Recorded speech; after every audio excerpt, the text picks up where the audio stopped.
Naririnig ko lang to dati at napapanood sa mga vlogs.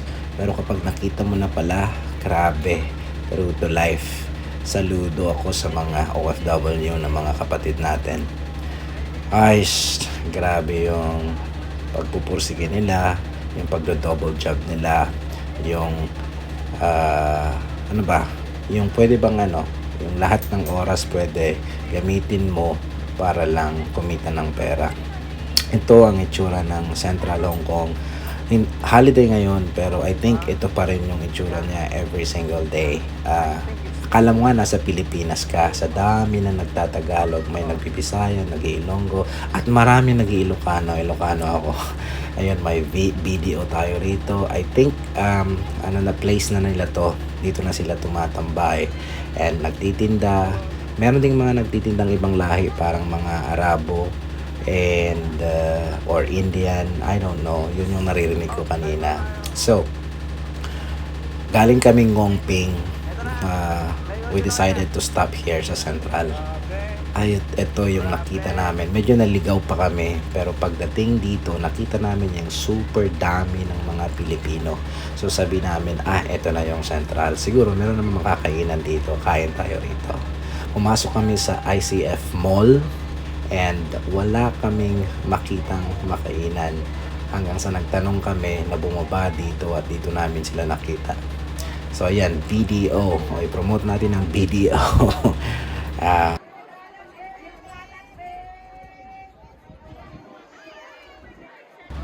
Nakakatuwa rin kasi may mga street preachers, Tagalog pa talaga. So parang naging community na ng Filipino ito. Baba namin ng Central Station. Dito namin sila unang nakita sa ICF Mall.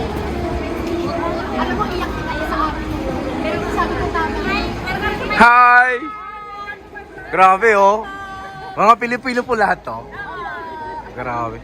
Actually, naghahanap kami ng makakainan. Wala kami makita. Sa labas? Saan po? Central? Paano lalabas? Okay. Hala. Makikikain sana kami. Joke lang. Pwedeng patikim ng biko? Sige. I-vlog mo yan ha. Oo naman po. Itatag ko kayo lahat. Marami akong followers. Wait lang ladies.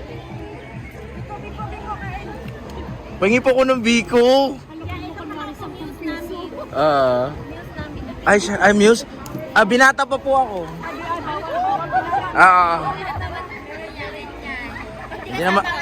Hindi mo kakagwapuhan pero Malakasan.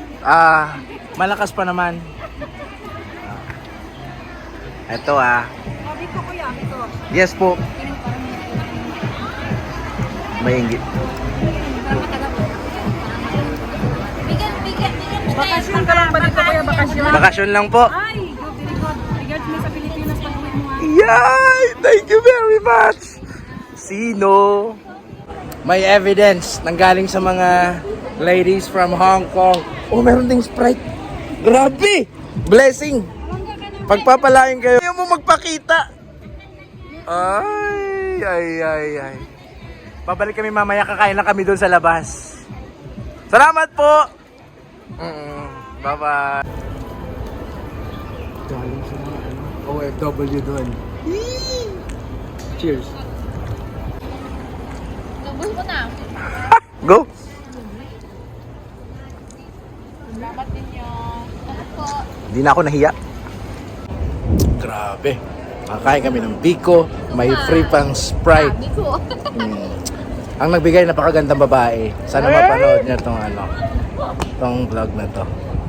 Magaganda naman kumain. Oh, di ba? Char.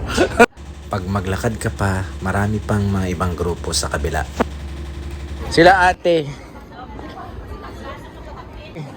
Saan po pwedeng kumain saan po pwedeng lumabas? Kumain. Ay, kainan. Yes. Doon po sa may Dito? Dandoon. Ay, dyan. Papuntang exit, marami pa rin kaming nakikita sa mga gilid. Pinas! Enjoy your meal! Happy New Year! Maya-maya marami pang grupo at marami pang pagkain pero pinigilan na ako ng mga kasama ko na yan na raw sila. Paglabas namin ng mall, ito pa yung nakita namin. Sa mga sidewalks, may mga nagka-camp. Mga Filipino lahat sila. May mga nagpapamanicure. And as we walk along, marami pang nagka-camp. Nakakatawa, di ba? Para sa ilalim ng mga tulay, may mga tent. May mga mat as they fellowship to each other. Kwentuhan, nagbabaraha yung iba. O at nagbebenta yung iba.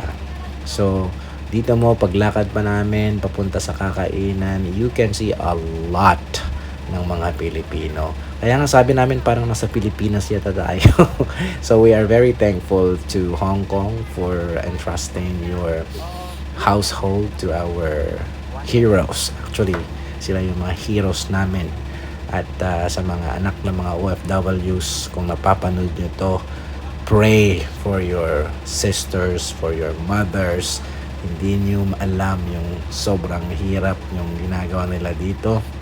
Yung pagsasakripisyo sa time, sa yung pagkakataong makasama kayo. So ito pa sila. Halos lahat, even the elevators, nandyan sila lahat. Mabuhay po kayo mga OFW dito sa Hong Kong. God bless you all.